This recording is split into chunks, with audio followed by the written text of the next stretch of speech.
यता हेर ऊ पाएको रोलै ल्याएको छ यहाँ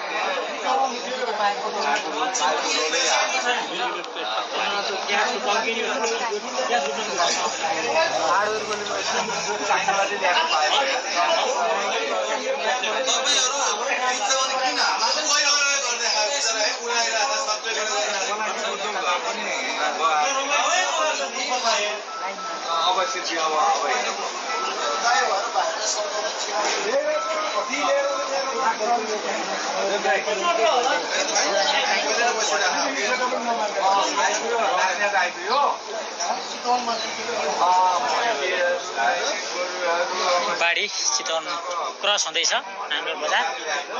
चितवनमा केही क्षति नहुने भयो हिसाबले हामीले देख्न सक्छौँ। बिस्तारै बिस्तारै यो बाढी आफ्नो गतिमा अगाडि बढिरहेको छ। तपाईलाई म यो नदी किनार देखाउन चाहन्छु। नदी किनार पनि यो किनारभन्दा धेरै तल रहेको छ पानी।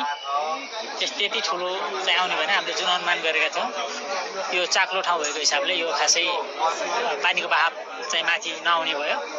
हामीले देख्न सक्छौँ धेरै सिलिन्डरहरू, पाइपहरू, गोरु, भैँसी, गाईहरू पनि हामीले बगाएर ल्याएको देख्न सक्छौँ। ठुल्ठुला मुढाहरू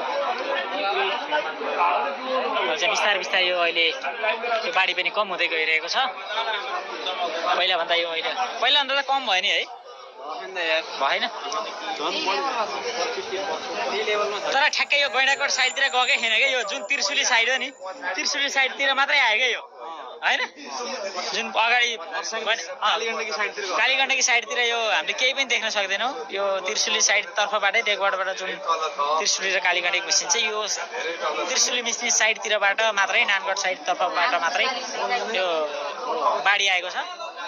तपाईहरु देख्न सक्नुहुन्छ।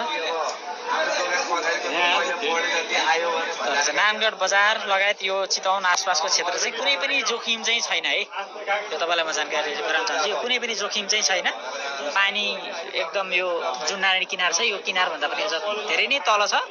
मेन बाढी आइसकेको छ, तर यो चाक्लो ठाउँ भएको हिसाबले यहाँ केही जोखिम चाहिँ हामीले देखेनौँ। तर पनि सबैजना सतर्क चाहिँ रहनुपर्छ।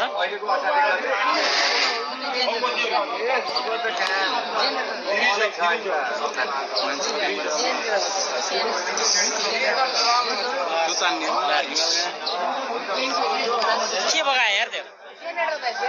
जेनरेटर है, त्यो जेनरेटरै होला हेर्नुहोस्। ठुलो जेनरेटर बगाएर ल्याएको छ।